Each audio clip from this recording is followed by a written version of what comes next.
Now I know the media and most fans are drawn into the hype around Bronny James, but when you actually look at the 17th pick in Dalton Knecht, you can see a player who can add tremendous value to this Lakers team.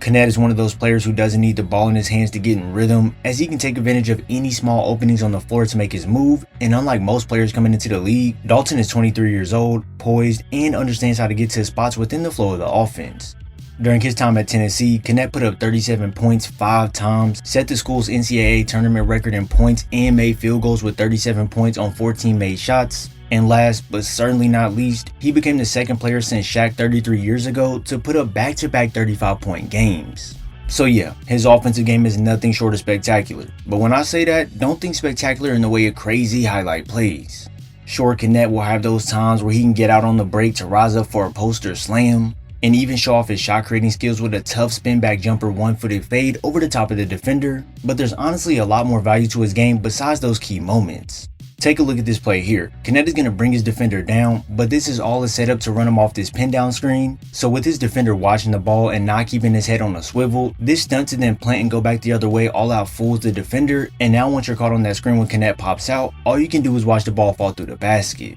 This ability to move off ball is extremely valuable because not only can it lead to open shots, but when you set the screen on the backside of the defender to run into, well, Knecht can show off some of that athletic nature and launch off 2 feet to slam this home. A lot of people may overlook this skill set, but if you watch closely, you can see that the defender is now up high when Knecht catches the ball, so this opens up an angle to attack towards the rim while keeping his defender on his hip, which in turn leads to a warm-up layup on this left side. Again here on this play, the defender is seen chasing Knecht off this screen on the baseline, but just by being one step behind, it gives Dalton the advantage to turn and push towards the rack, and with that elegant touch, he can roll this around the rim for the bucket. Now for the inverse of that, when defenders decide to go over the top of the screen thinking they can cheat the play, this is when you as a shooter can flare out behind the 3-point line, creating this gap of space between you and the defender, and this right here is too much room for a 42% shooter from deep. When you're dealing with guys who can snipe you from range, you can't turn your head and forget about where they are, because all it takes is subtle movement along the perimeter to get in position for the shot, and by the time you're making that closeout, Knecht is already in the shot motion ready to knock it down.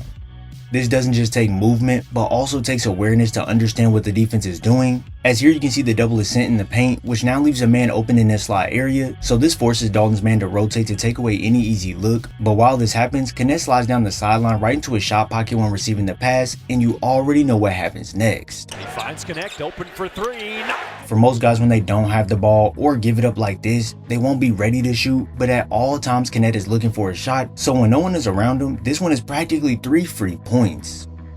It honestly takes no time for Knecht to get his shot off, and with him standing at 6'6" with great lift and a high release point, you have to stay attached to him like glue.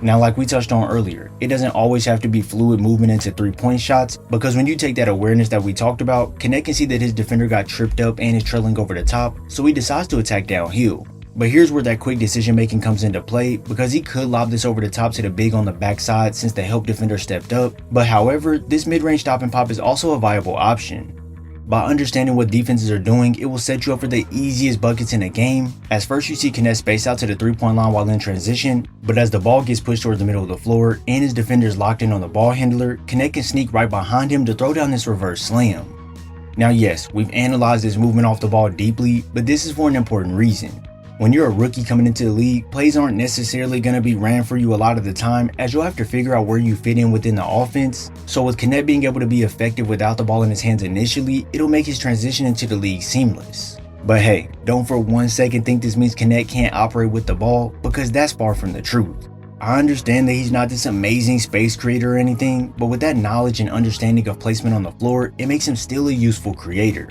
When coming up the floor here, Dalton is going to get this screen on the left side, but since his defender tries to get up high to avoid being hit by the screen, Knecht now has this open angle to attack downhill, so with a swift crossover to the right, he can get momentum when attacking to then go right into the defender's body for the contact bucket.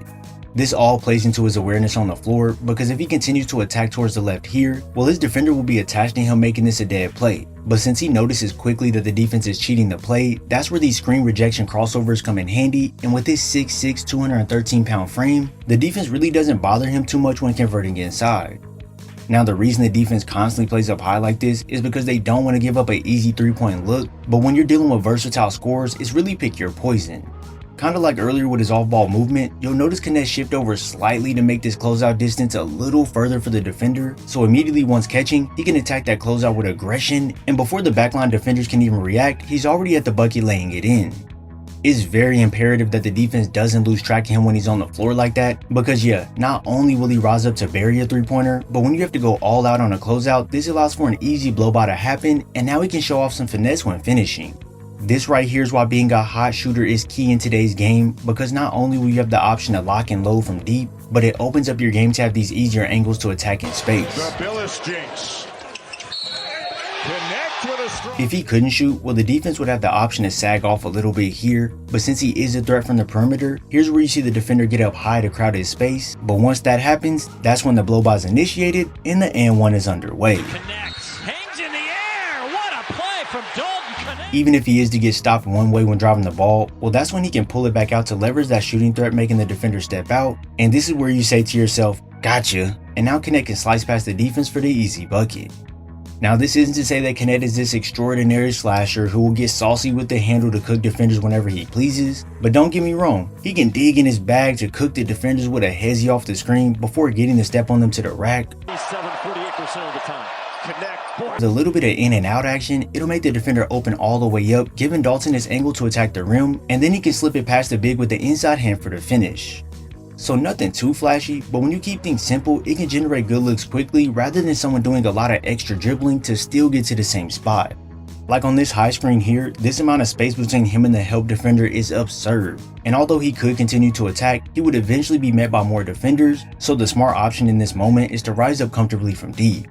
His quick release unlocks too many looks on the floor because yeah, ED isn't in deep drop coverage here, but that simply doesn't matter as Knecht can get into a shot fairly quick, and with a calm and focused demeanor, he can nail it right over the top. Gets it off. And hit it. To get a player that is this confident from deep is huge out the draft, and it's not just one area where he can affect the game offensively, as once the defense does get better at taking away his deep range looks, well, he can use that to his advantage and show off his ability to either push to the rack to get a bucket in close, or you can move him off ball, where I personally believe he's at his best. If you enjoyed this video, be sure to drop a like, subscribe, and turn on post notifications so you're first to know when I upload. I thank you all for your support, and I'll see you in the next video.